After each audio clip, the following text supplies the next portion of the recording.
pundak Evander Morata.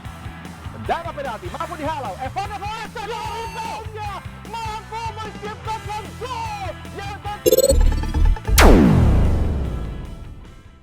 Assalamualaikum warahmatullahi wabarakatuh. Salam sejahtera buat kita semuanya. Jumpa lagi dengan saya Rudi Cahyo, masih selalu di acara Kata Rudi Cahyo edisi spesial sepak bola yang senantiasa membahas tentang tim nasional tercinta kita, Garuda. Dan kali ini balik lagi kita lanjutkan video yang tadi. Kita akan bahas tentang timnas U17 kita yang telah bertanding melawan Korea Selatan U17 dengan skor 1-0. Kita menang, dan seperti yang saya bilang di video pertama tadi, minimal kita dapat 1 poin, atau kalau beruntung kita bisa dapat 3 poin. Karena memang kecurigaan dari pertandingan di babak pertama itu arah-arahnya bakalan, kalau menurut prediksi saya, akan jadi 0-0. Peluang terbesarnya 0-0. Kenapa? Karena eh, sisi pertahanan kita itu solid dan tenang ya, meskipun ya agak mengkhawatirkan buat penonton ya kan. Tapi kalau lihat dari cara mereka merespon, cara mereka defense itu, saya pikir mereka sudah menunjukkan ketenangan yang cukup bagus, meskipun kita sedikit sekali meng-create peluang karena sangat mudah dipatahkan, seperti yang saya bilang di video saya yang di babak pertama tadi ya. Tapi ini menarik buat saya karena lawan-lawan kita nanti semoga saja tidak sekeren Korea Selatan ini. Nanti masih ada Yaman dan Afghanistan yang akan menjadi lawan kita di grup ini. Dan selain itu kita juga diuntungkan oleh seiring berjalannya waktu, kondisi fisik Korea Selatan, termasuk kondisi fisik kita sebenarnya sih itu mulai menurun, fokus juga sudah mulai menurun, tapi bukan berarti kehilangan konsentrasi. Ini agak sedikit berbeda ya. Artinya konsentrasi itu bisa sangat sifatnya conditioned ya, atau conditioned gitu ya. Artinya ketika kita sudah bermain lebih dari separuh babak, mungkin 50-60 menit, itu konsentrasi kita akan terjaga secara otomatis. Jadi kita biasanya akan tetap bisa konsentrasi. Tapi soal fokus itu masalah, ada banyak faktor, termasuk ada pengaruh eksternal, ada kelelahan dan seterusnya, itu bisa berpengaruh. Tapi yakinlah biasanya konsentrasi akan lebih bisa terjaga karena ada satu faktor yang lain, yaitu conditioned tadi, sesuatu yang menjadi terbiasa karena seiring berjalannya waktu, sehingga konsentrasi kita tetap terjaga. Tapi fokus itu bisa jadi hilang karena memang seiring berjalannya waktu pula kondisi fisik juga menurun, dan itu terjadi pada tim Korea dan sebenarnya juga terjadi pada tim kita. Cuman kita diuntungkan oleh fighting spirit kita. Kalaupun kita tidak bisa mempengaruhi bagaimana performa serangan kita, tapi kita masih bisa mempengaruhi bagaimana kita mempertahankan clean sheet atau mempertahankan posisi tetap kosong, tidak kemasukan. Dan itu dilakukan oleh tim kita. Kita bersabar untuk menunggu peluang bisa mencetak gol. Kalaupun enggak, ya sudah, kita puas dengan hasil 0-0. Dengan bahasa lain, kita puas dengan hasil 0-0 kalau kita bisa mendapatkan satu saja gol, itu rezeki buat kita.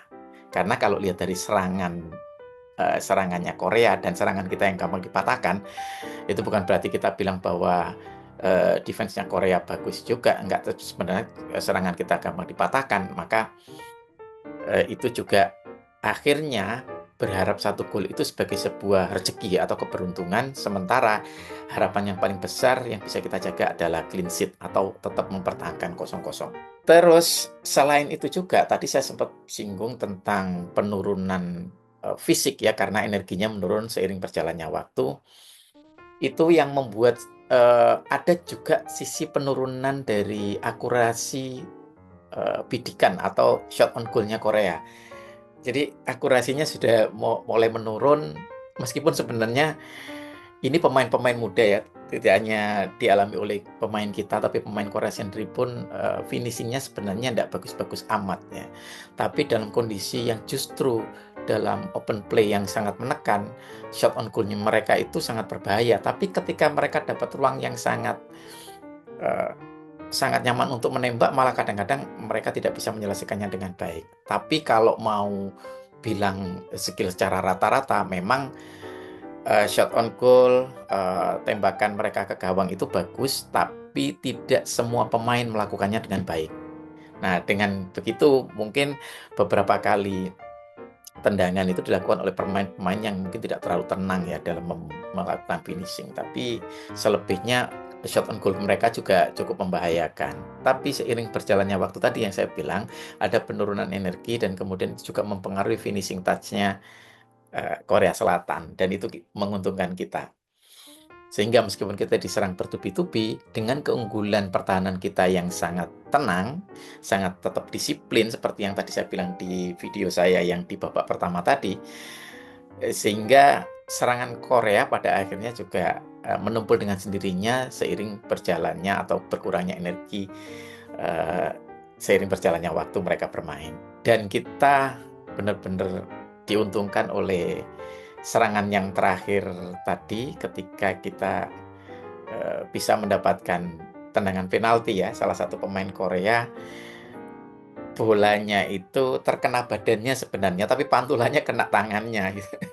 Nah, itulah yang kemudian untungnya wasit juga sangat jeli, bisa melihat ke arah bola sedang dimainkan ya, dan kemudian langsung tanpa harus ngecek VAR atau apapun itu, tapi itu sudah bisa diputuskan kalau itu penalti.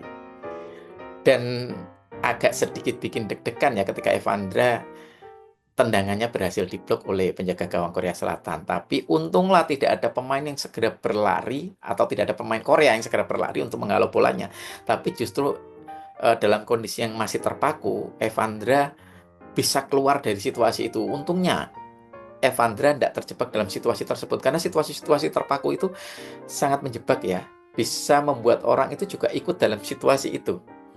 Nah, untungnya Evandra itu fokus untuk, nah memang striker yang jago, yang sesungguhnya itu yang fokus untuk baru berhenti dia melakukan serangan kalau bola itu benar-benar sudah keluar di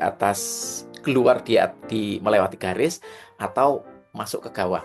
Itu baru berhenti serangannya dia. Jadi apapun kondisinya itu selalu harus menyerang ke arah gawang. Itu mental atau spiking fire-nya seorang striker itu memang harus seperti itu ya.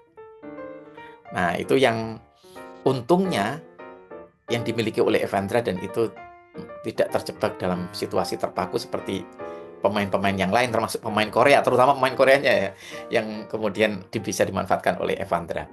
Dan ini membayar kegagalan Evandra di babak pertama ketika dia sudah one on one ya dengan penjaga gawang. Tapi benar nggak ya? Coba nanti diluruskan. Semoga saya benar bahwa itu Evandra yang tadi yang one on one dengan penjaga gawang di babak pertama, tapi dia tidak segera menendang bolanya. Dia mencoba untuk benar-benar mematangkan ruang, tapi ternyata penjaga gawang itu sudah sangat dekat dan bisa menyergap bolanya. Nah, ini kalau kita mengingatkan kembali kepada gol Marcelino ke gawang Arab Saudi ya, yang ketika kita menang 2-0 di GBK, itu seperti yang diteriakkan oleh Tom Hai ketika Marcelino sudah one on one bersama penjaga gawang. Ya, meskipun itu tidak diteriakkan secara langsung, tapi di pikirannya Tom Hai itu bilang, tendang ke atas, tendang ke atas. Maksudnya dicungkil gitu loh, cungkil ke atas, tendang ke atas, tendang ke atas. Karena apa? Karena instingnya seorang penjaga gawang ketika bola itu dekat dan itu menyusur tanah, itu pasti akan menjatuhkan badannya. Gitu kata Tom Hai. Dan pemain yang bisa dengan tenang untuk melakukan placing atau finishing itu pasti akan mengungkit bolanya ke atas penjaga gawang, karena penjaga gawang pasti berbaring. Dan itu dibayar oleh Evandra ketika penaltinya berhasil diblok. Dibayar dari apa? Dibayar dari kegagalannya dia di babak pertama ketika dia berusaha untuk mematangkan ruang, tapi ternyata penjaga gawang Korea Selatan lebih cepat untuk menyambar gawangnya. Itu kira-kira satu keberhasilan kita, kalau tidak mau dibilang sebagai keberuntungan juga, tapi semoga nanti kita bisa menuntaskan babak penyisihan grup. Paling tidak kita bisa memenuhi target untuk lolos ke Piala Dunia U17 ya. Selamat berbahagia untuk fans timnas, selamat buat para pemain, buat tim pelatih, official semuanya. Ini kemenangan pembuka yang sangat berharga, 3 poin pertama yang sangat berharga. Mari kita lanjutkan step by step sebagaimana biasanya style Coach Nova yang hampir mirip-mirip dengan STY ya, dalam artian yang penting kita kenal banget lawan, bagaimana cara menghadapinya. Kalaupun kita tidak bermain bagus-bagus amat, yang penting kita jaga, kita tidak kemasukan, dan kalau beruntung kita bisa memasukkan. Nah, akhirnya hasilnya menang atau imbang. Kalau kita bermain dengan tim kuat, ya minimal kita bisa imbang atau secara keberuntungan bisa saja kita menang. Yang penting itu, kalaupun kita tidak bisa menguasai pole position dengan spektakuler, masih kalah dengan lawan, itu tidak masalah karena memang lawan lebih bagus. Nah, ini stylenya Coach Nova yang sepertinya agak mirip-mirip stylenya STY. Mending kita mengamati, mengantisipasi, berhati-hati. Ketika ada kesempatan barulah kita melakukan serangan yang mungkin lebih bersifat mengejutkan gitu ya. Nah, itu dari saya, semoga keberuntungan ini step by step terus berlanjut sampai dengan mungkin paling tidak kita lolos dari babak grup dan atau nanti bisa ke babak berikutnya. Syukur-syukur kalau bisa ke semi atau final ya. Demikian dari saya, terima kasih sudah menonton. Sekali lagi selamat berbahagia, sampai ketemu lagi di video selanjutnya. Assalamualaikum warahmatullahi wabarakatuh.